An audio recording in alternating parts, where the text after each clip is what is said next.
Right now, there are 5 bills sitting in front of millions of Americans over the age of 65. Bills they are paying every single month, every single year, that the law says they do not have to pay.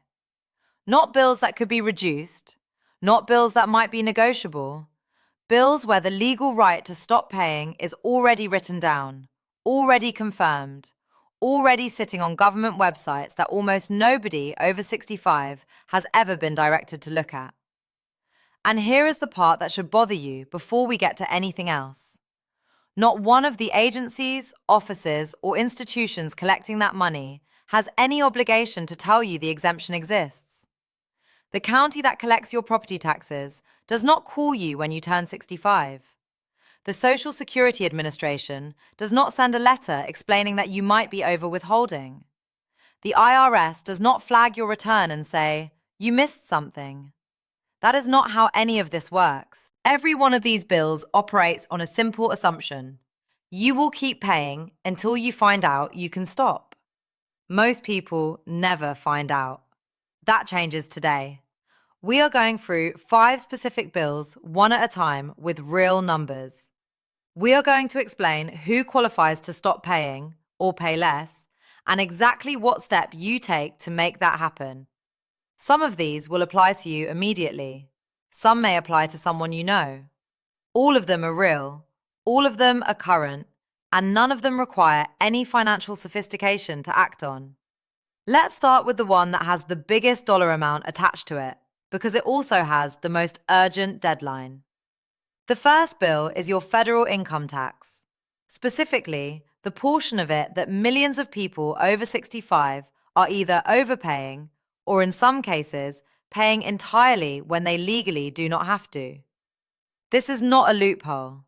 It is not a grey area. It is a new deduction that was written into federal law in July 2025 and confirmed by the IRS as effective beginning with the 2025 tax year, the return due in April 2026.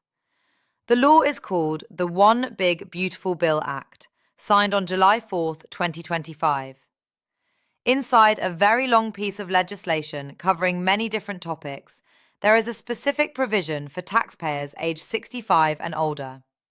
It is called the Enhanced Deduction for Seniors, and some have referred to it informally as the Senior Bonus Deduction. Here is exactly what it does. If you are 65 or older, you can now claim an additional $6,000 deduction on top of everything you already receive. If you are married, filing jointly, and both spouses are 65 or older, that number is $12,000. This is not instead of your regular standard deduction. It does not replace the extra standard deduction that seniors have always received under existing law. It stacks on top of both of those. The IRS confirmed this directly. Their guidance states that for tax years 2025 through 2028, individuals who are 65 or older may claim this additional $6,000 deduction. It is available whether you itemize your deductions or take the standard deduction. You do not have to do anything unusual to qualify. You just have to be 65 and claim it. Let's put real numbers to what this means.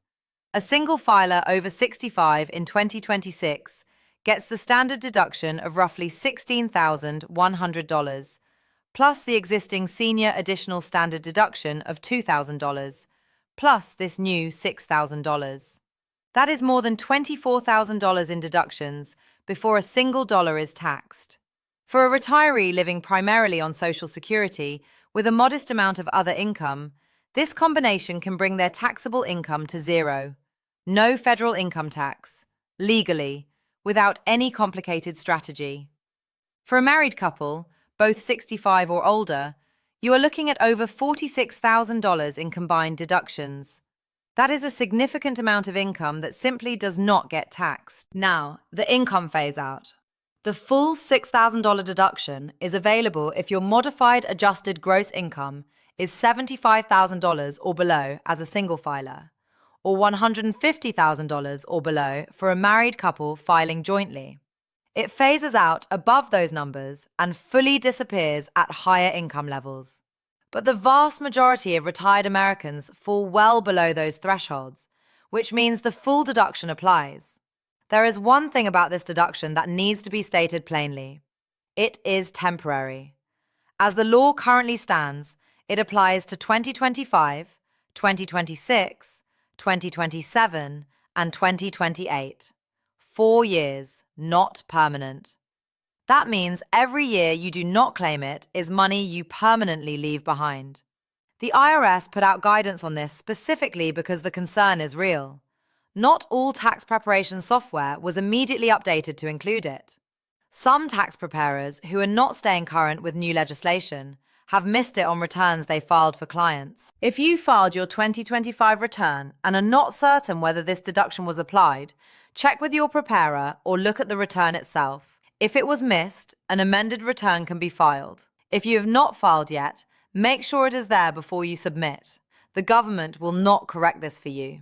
No refund arrives automatically for a deduction you did not claim. That is the rule. The second bill is the tax on your Social Security benefits, and this one requires a slightly different explanation because the problem here is not always that you are paying a tax you should not pay. In many cases, the problem is that you are having far too much withheld from every single monthly check, handing the government an interest-free loan all year long on money you may never actually owe. Here is the background on Social Security taxation that most people either do not know or have only partially understood. Since 1984, a portion of Social Security benefits has been taxable at the federal level for recipients above certain income thresholds.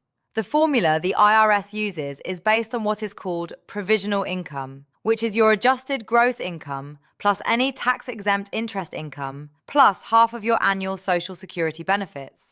If you are a single filer and that combined number is below $25,000, none of your Social Security is taxable. If it falls between $25,000 and $34,000, up to 50% of your benefits may be included in taxable income. Above $34,000, that percentage climbs to a maximum of 85%. For married couples filing jointly, the thresholds are $32,000 and $44,000. These numbers have not changed since they were set in 1983 and 1993. They have never been adjusted for inflation, not once. Every other major element of the tax code, standard deductions, tax brackets, retirement contribution limits, gets inflation adjustments every year. These thresholds do not. The result is that a threshold that was designed to only affect retirees with substantial income now catches retirees living on very modest fixed incomes. A retired couple receiving average Social Security benefits, combined with even a small pension or a few $100s a month in IRA withdrawals, will routinely cross these thresholds. That was not the original intent of the law. It is the result of 4 decades of inflation with no corresponding adjustment. Now here is the overpayment problem that connects directly to your monthly check. When many people first signed up for Social Security, they were told they could request voluntary federal withholding from their benefits. That is done by submitting Form W-4V to the Social Security Administration. The options for withholding are 7%, 10%, 12%, or 22% of each monthly payment. A lot of retirees checked a box years ago, told the SSA to withhold at 10 or 12%, and have not revisited that decision since. Their financial situation may have changed. The new senior deduction may have dramatically reduced their actual tax liability. And yet every month, money is being pulled out of their check and sent to the government based on an election they made during a completely different point in their financial life. The practical result is a larger refund at tax time. That sounds like a good thing, but it is not. A refund means the government had your money all year and gave it back without any interest. Every dollar over withheld is a dollar that could have earned something in a savings account, covered a bill, or simply stayed in your pocket. The fix requires 2 steps. First, you need to calculate your actual provisional income. Add up your adjusted gross income, any tax-exempt interest, and half of your Social Security benefits. Compare that to the thresholds. If your combined income is well below $25,000 as a single filer, or $32,000 as a married couple, your Social Security is not taxable at all. If you are in the lower range, only a portion is taxable. Once you know what you actually owe, you can calibrate your withholding to match. Second, if you want to change or stop your withholding, you file a new Form W-4V with the Social Security Administration. You can also do this online through your personal account at ssa.gov. The form is straightforward. You submit it to the SSA, not the IRS. Changes typically take 1 or 2 payment cycles to take effect. One important reminder: if you do reduce or stop your withholding, you may need to make quarterly estimated tax payments to the IRS to avoid an underpayment penalty if you still owe tax. The system runs on a pay-as-you-go basis. The goal is not to avoid paying what you owe. The goal is to pay accurately, not early, and not in excess. The third bill is property tax, and this is where a lot of retirees at every income level are quietly writing checks every year that they have the legal right to reduce, or in some cases stop entirely. Almost every state in the country has established some form of property tax relief for homeowners over 65. The specific structure varies from state to state, and sometimes from county to county, but the programs generally fall into 3 categories. The first category is an income-based exemption or credit, sometimes called a circuit breaker. These programs are specifically designed for seniors living on modest or fixed incomes and can reduce taxable home value substantially, or in some cases eliminate property tax liability almost entirely for those who qualify based on income. The second category is a flat exemption that reduces your home's assessed value by a specific amount regardless of income. Texas, for example, provides an over 65 homestead exemption that directly reduces the taxable value of a home for school district purposes. Following a significant expansion of these benefits approved by Texas voters in November 2025, the total school district exemption for seniors in Texas is now $200,000, meaning for homes appraised at $200,000 or less, school district property taxes can effectively go to zero. That is not a small number. For many Texas seniors, that one exemption represents thousands of dollars of relief every year. The third category is an assessment freeze. This is the one that gets overlooked most often by retirees, who assume they earn too much to qualify. Some states offer an age-based property tax freeze with no income limit at all. Once you turn 65, your property's taxable assessed value is locked at the level it was when you first qualified. Your neighborhood can appreciate 40% in value over the next decade. Your property taxes do not go up. Florida provides similar protection through its Save Our Homes cap, which limits annual increases in assessed value and has provided meaningful tax savings for long-time homeowners. Here is the detail that costs people real money year after year. None of these exemptions are automatic. Your county government does not monitor birthdays. Nobody checks government records when you turn 65 and automatically applies a discount to your bill. You have to apply.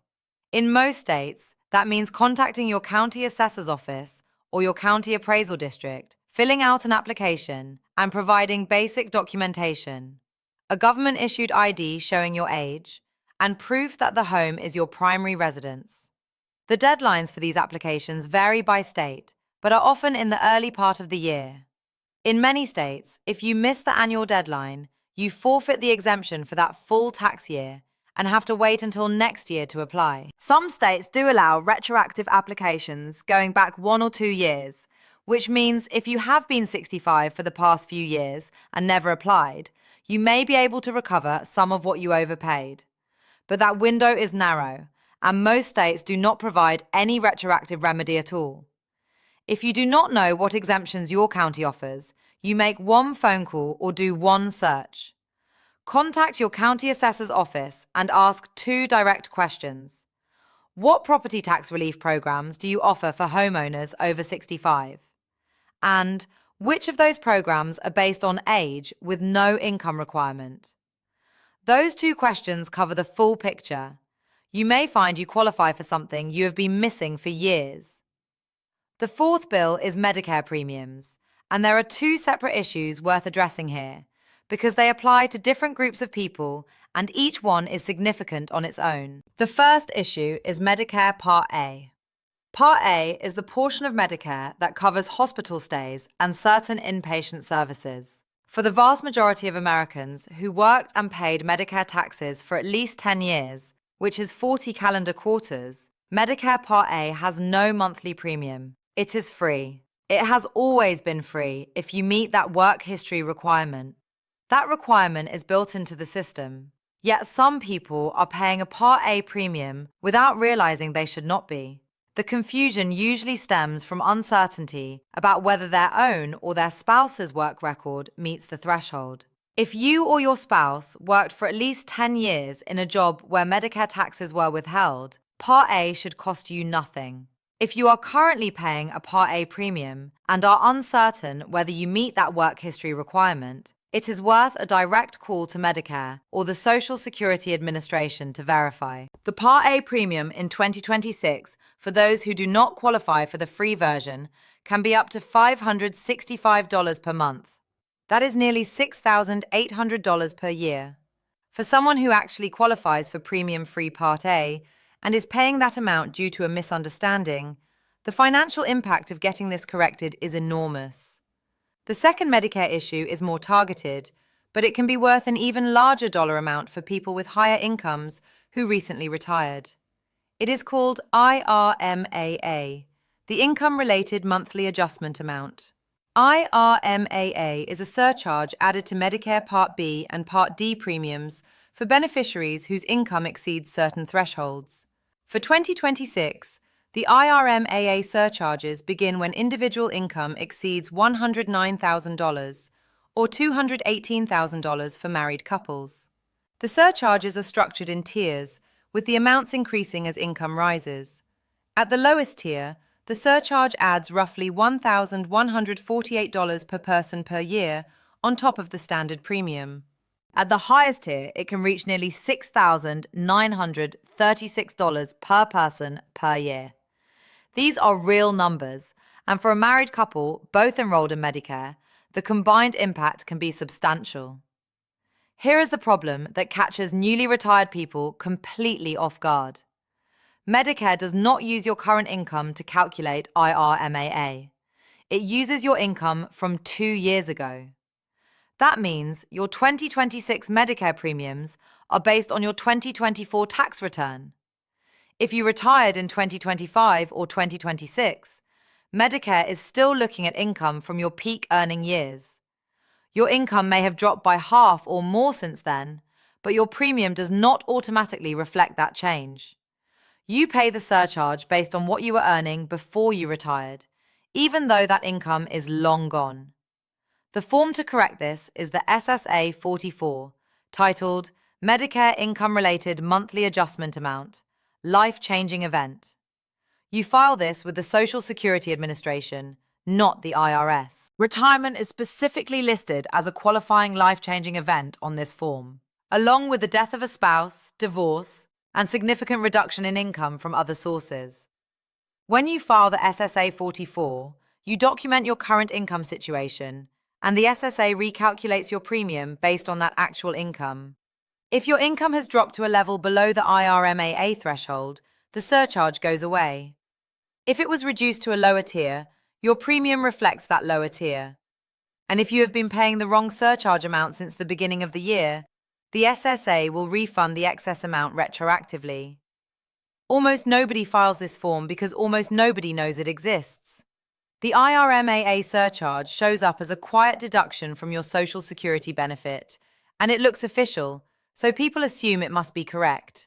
It is not necessarily correct if your income has changed. The form is free, the process is straightforward, and for some retirees, it puts thousands of dollars back in their pocket every year. The fifth bill is the cost of filing your tax return. And this one might feel smaller compared to the others, but it matters for a direct reason. If you are paying a tax preparer $250 to $500 to file a straightforward retirement return every year, the law may have already paid for that service and nobody told you. The IRS runs 2 free tax preparation programs that are specifically designed for situations like this. The first is called VITA, Volunteer Income Tax Assistance. VITA serves people who generally earn $69,000 or less, individuals with disabilities, and people with limited English proficiency. The returns are prepared by IRS-trained and IRS-certified volunteers who file electronically, and the service is completely free. The second program is called TCE, Tax Counseling for the Elderly. TCE is specifically designed for taxpayers aged 60 and older, with a focus on the kinds of questions retirees actually face: pension income, Social Security, IRA distributions, and retirement account issues. The largest provider of TCE services is AARP Foundation's Tax Aid Program, which operates thousands of sites across the country. You do not need to be an AARP member to use the service.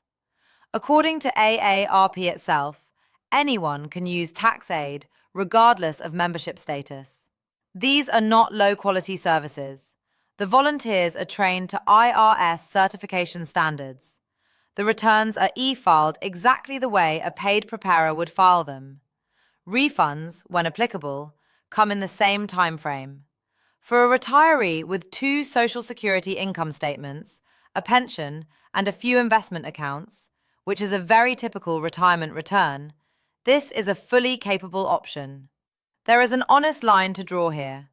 If your financial situation is genuinely complex, multiple rental properties, a business sale, significant estate matters, or major investment transactions, then working with a paid professional is probably worth it, and the cost is justified. But a straightforward retirement return does not require a paid chain or franchise storefront to prepare accurately. The law built this option for exactly that scenario. To find a VITA or TCE site near you, you can use the IRS VITA Locator tool at irs.gov or call 800-906-9887. For AARP tax aid specifically, you can use the site locator at aarp.org/taxaid or call 888-227-7669. Sites are generally available from January through tax day in April.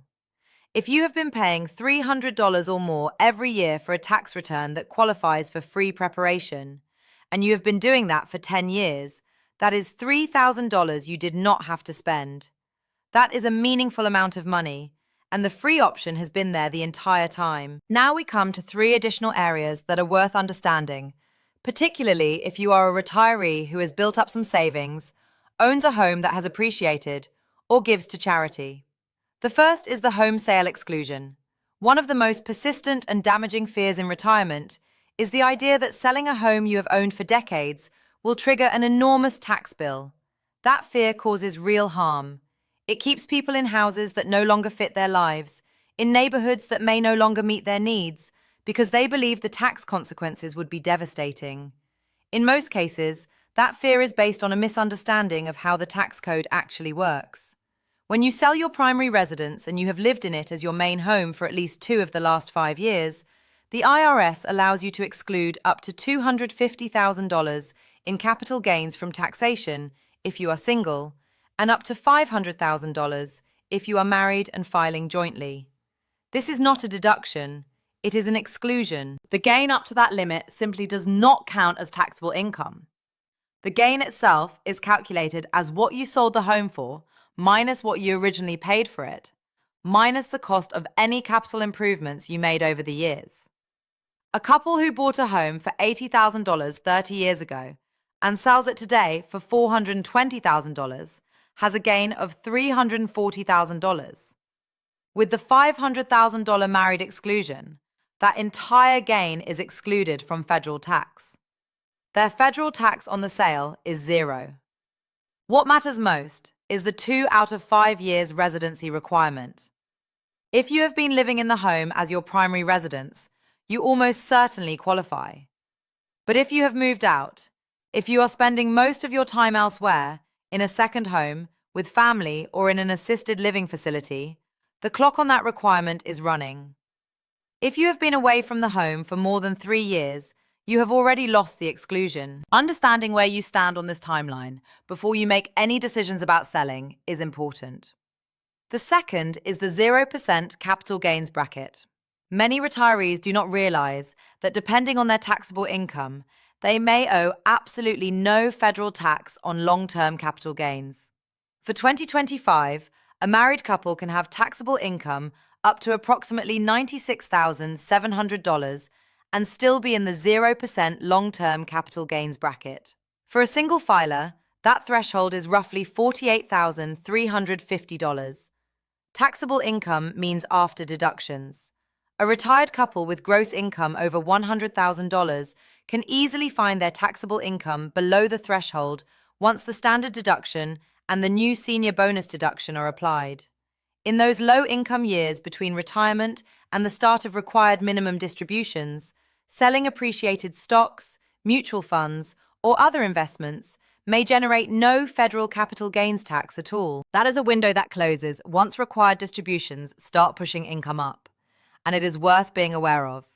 The third is the Qualified Charitable Distribution, or QCD. If you are 70 and a half years of age or older, and you have a traditional IRA, the IRS allows you to transfer money directly from that IRA to a qualifying charity. In 2025, the annual limit for these transfers is $108,000 per person. Money transferred this way is completely excluded from your taxable income. It never shows up on your return as income at all. The practical benefit goes further than it first appears. Many retirees today take the standard deduction, which means their charitable donations do not reduce their taxes in any way. The standard deduction already exceeds what they could itemize. The QCD bypasses that problem entirely. Because the money never becomes taxable income in the first place, the tax benefit happens regardless of whether you itemize. And for anyone who has reached the age where the IRS requires annual minimum distributions from their IRA, a qualified charitable distribution counts toward that requirement. Instead of being forced to withdraw money, pay tax on it, and then donate what remains after taxes, you can send the full pre-tax amount directly to the charity, satisfy your required distribution, and pay no federal tax on any of it. If you donate regularly to a church, a school, a health organization, or any other qualifying nonprofit, and you have a traditional IRA, this is one of the most efficient financial tools available to you in retirement. Let's tie everything together.